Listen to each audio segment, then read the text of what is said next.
Good evening.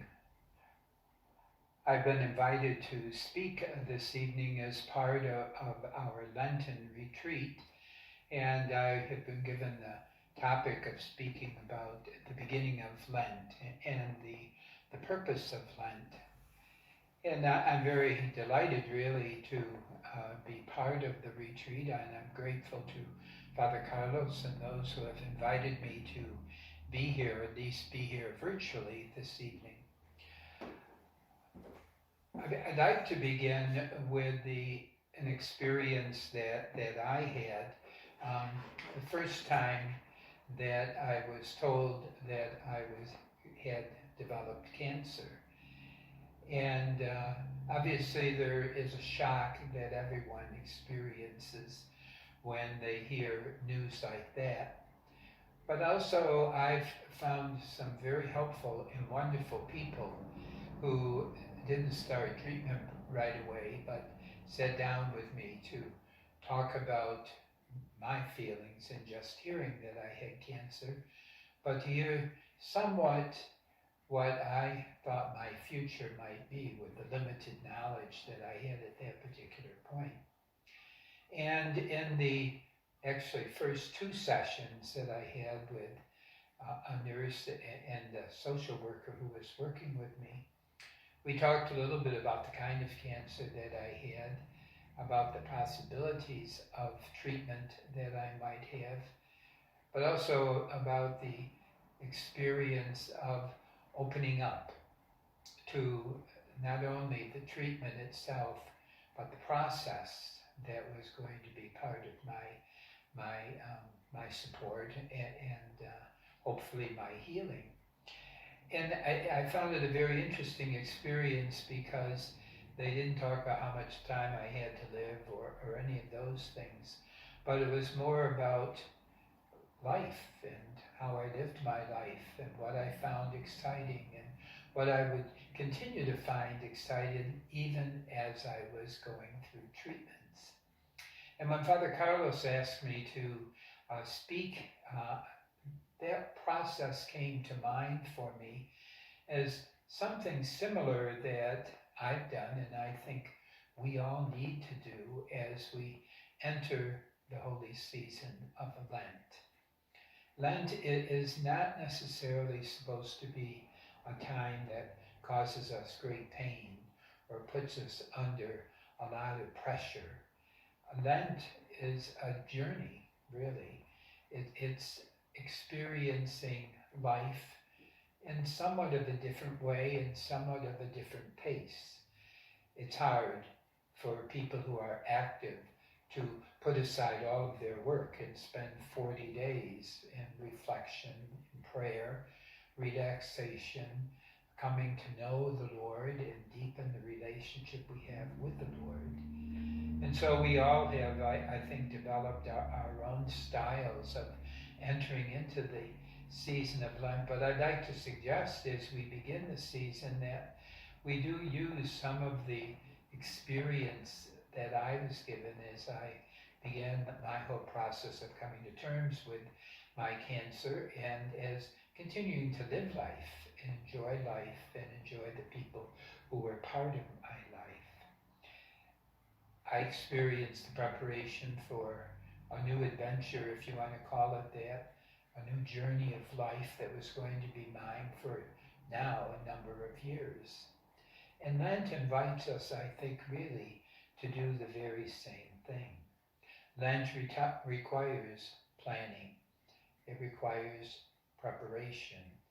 It requires us to look at our day-to-day lives and say, what am I willing to sacrifice in order to draw closer to God during this Lenten season?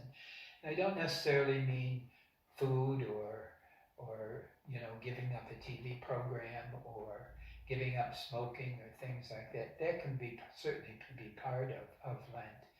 But I'm talking about more, can I sacrifice a half hour in the morning or a half hour, 45 minutes in the evening?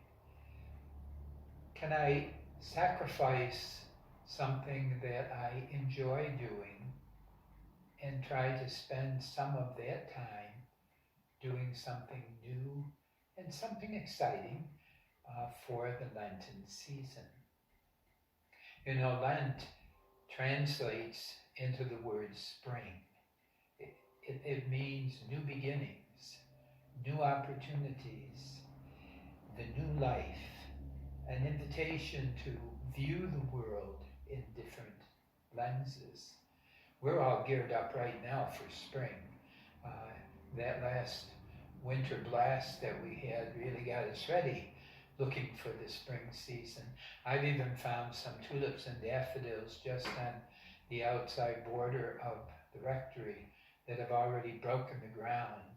There's certainly a sign of spring trying to happen. Whether or not it will, as we all know, what March can bring us is certainly not always spring. But there's that hope that's there. And when the church offers us the Lenten season, that's pretty much what she's offering us. A springtime of life, a new opportunity to look more freshly at our lives, our relationships, our experiences in life, our religious practice, our soul, if you will, and to see if we're happy there.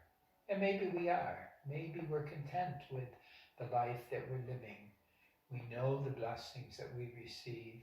We're aware of God in our life. And so Lent simply becomes sort of an opportunity to experience a better life, a fuller life, a new life, a life that comes to us in the spring when the trees come alive, the grass is green, the flowers start growing. We don't have to worry about freezing mornings, or we don't have to worry about all of the heavy clothing that we have to put on. But there is that freshness of life that's there. That's the goal that Lent offers to us. Lent is a journey. It's our experience of going on an adventure, but not going alone. One of the important things, I think, when we enter into the Lenten season is understanding that we journey with God. We don't want to cancel him out. We want to be able to celebrate life with God. So we begin the morning, thinking, God, what are we going to be seeing today? And at night reviewing what holy moments we had. Not necessarily moments in prayer, not necessarily moments in church. It could be a relational experience. It could be an eye-opening experience. It could be the wonder of something new in our life that we're just beginning. Lent is a journey with family and friends. As you know, if we're part of a family, if we have good relationships, that relationship is going to be changed and be blessed by the changes and the blessings that we experience during Lent. God never gives us grace just for ourselves.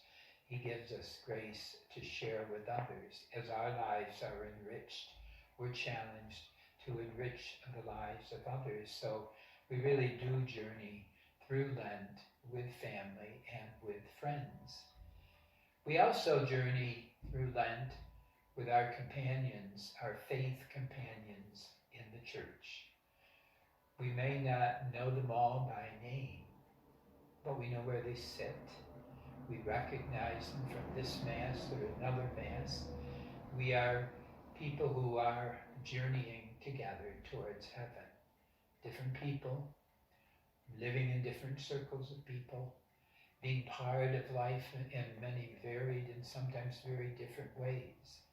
But there is a fundamental part of us that is with God, and that's true for all of us.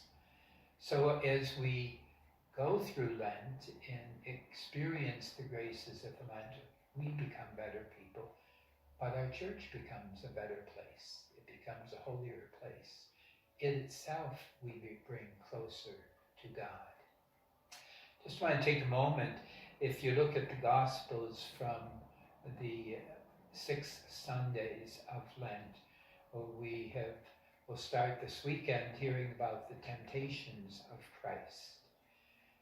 They speak to us of Jesus living life in a real world, experiencing temptations, but realizing that not every fantasy can come true, realizing that we have to adjust our life to our own limitations, to our gifts and our talents, sometimes to the people with whom we are sharing that life, that we're tempted to try to be someone else.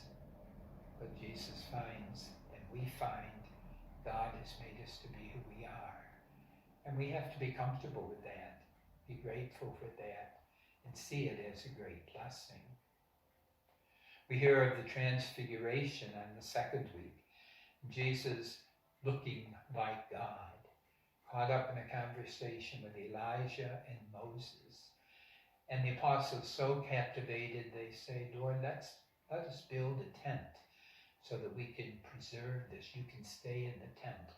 We and others can come and visit anytime we want. That was the fantasy. That wasn't going to happen. But certainly from the story we are told that the apostles were changed forever because of what they saw, the grace they felt, and the experience that it left them with. We're called to do the same thing during Lent. The holy moments we have are meant to transfigure our life, draw us closer to God, and help us occasionally go back to those holy moments and be grateful that they happened for us. We hear the story of the woman at the well, when Jesus encounters her and she challenges him. First of all, why are you asking me, you're a woman, to give you water from this well? I'm a Samaritan. You're a Jew. We're not even supposed to be related to one another. But Jesus talks. He looks into her soul. He allows her to look into his soul. And there is a conversion experience that's happening without even using that word. She became a changed woman. And in a way, and Jesus became more reconciled to the world that he was going to live in and to the people that he would encounter along that journey. We have the healing of the man who was born blind, never was able to see. And his worth in life at that time was to be a beggar sitting along the road. That was how he was going to provide for himself and for his family. And Jesus came and he cured him. And that was their wonderful gift. He says, can I help you? Lord, I want to see. Jesus responds to that. But then what does he see? He sees a real world, but not a beautiful world. A world in which he has some of the temple leaders arguing, you're a man, you're a sinner, you can't talk to us that way. We don't even know why God gave you your sight back. You were born blind. God wants you blind. Jesus took away what God gave you. There's a whole sense of a world not at peace, a world of confusion. If you remember the story, even his parents sort of pulled back and denied him because they didn't want to get in trouble with the scribes and the Pharisees. He's an adult now. He can speak for himself, they say. Sometimes you might ask yourself, is this the kind of world you really want to look at? Did he ever have the feeling maybe I was better off blind? But Jesus gave him the opportunity to grow, gave him the opportunity to see the world in all that it was for them, the good and the bad, the beautiful and the ugly. And when we journey through Lent, that's exactly what we see. There's a side of us that we're not comfortable with. There's a side of us we want to change. There's a side of us that says, you can do better. But there's also that side of us we're very comfortable with. The stories we can tell about how God really has touched our lives. The opportunities that we have had to touch the lives of others. Those singular moments of grace that we never thought would happen, and all of a sudden they're happening to us now. It's like The man born blind, now able to see, and we see through our eyes of faith. We hear the story of the resurrection of Lazarus, a dear friend of Jesus, a story that's filled with many conflicts. Jesus is healing all these people. His best friend becomes ill. They send for him, and he's buried 4 days before Jesus arrives. Why? We don't know.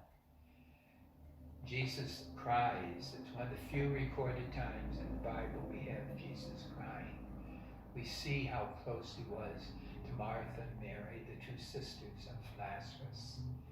The people feel emotional for Jesus because he too is mourning. Jesus realizes his limitations. He can't stop death from coming. Only a week later, he's going to be hanging on the cross. He'll ask God, could you take it away? In his silence, God says, no.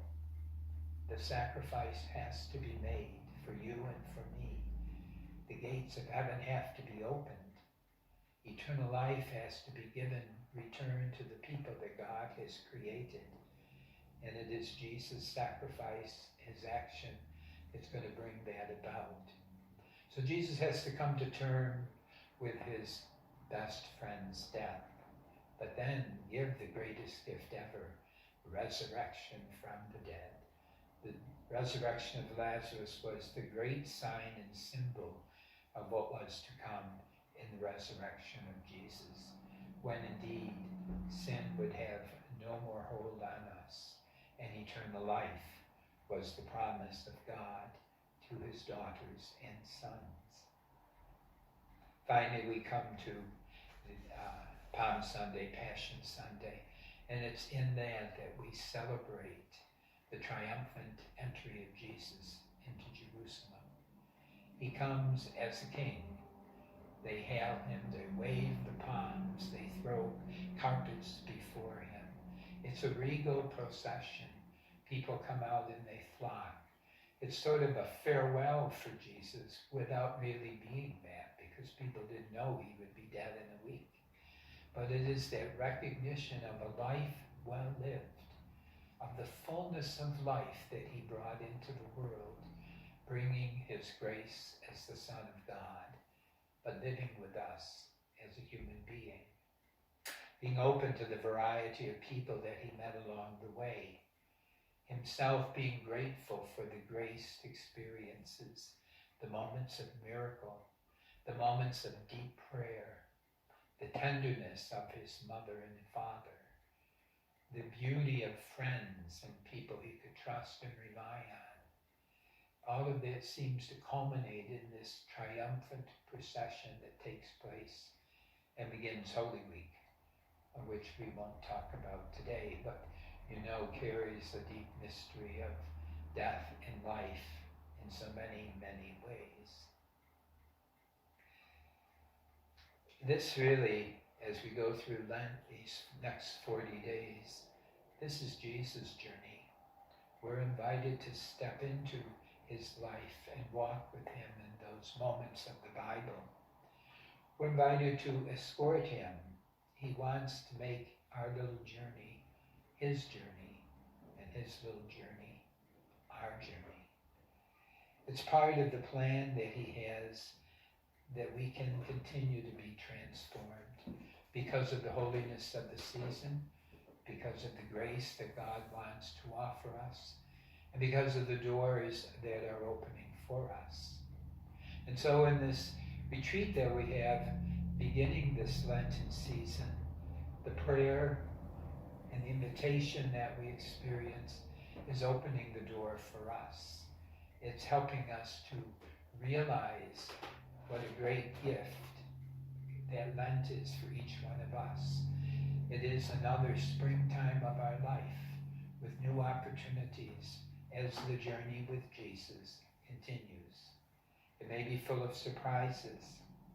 It may be repeating some long rituals that we value very much and often touch our souls. But we have to remember what is good for me isn't always good for another person, because God made us all differently. So don't be comparing yourself to another person's success or another person's failure. Enjoy your journey. Be grateful for what God gives to you. As you grow in grace, we're all going to grow in grace, because we're all sharing the same journey together in a different way, but together. One thing I would ask is that you would pray for your sisters and brothers in the faith, and particularly pray for those people who may be away from the church for whatever reason. Very often Lent becomes a time of coming home. There's something that pulls on our heartstrings, and just a little bit of grace, just a little extra prayer will be what will invite that lost person to return home. Maybe things will change, maybe not. That's all in the heart of God. But what better heart to love us than the heart of God? And so we begin this Lenten journey. We do it with hope. We certainly do it with excitement about the grace and possibilities that may be there. And we do it with a willingness to be surprised, a willingness to change, a willingness to encounter God. So when we come to Easter, it is not only the great joy of a historic moment when Jesus came from the tomb, but it's a moment when we celebrate our transformation. We've taken a few more steps towards our ultimate encounter with God. Thank you for listening tonight. Again, I thank Father Carlos for inviting me to be part of the retreat, and I thank you for being part of it. Let us continue to pray